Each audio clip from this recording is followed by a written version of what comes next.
Hey guys, Joshua, Door Design Workshop. So this is our passage pocket set from Rocky Mountain Hardware. I'm gonna go through with you guys what you're gonna get in that package. So you're gonna get your 2 cup pulls that screws to the face of the door, and then we're gonna talk about why this hardware is so good, besides the finish, besides the robustness, the beauty of it.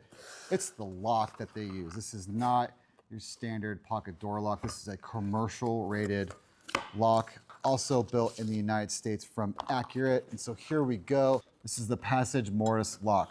Look at this thing.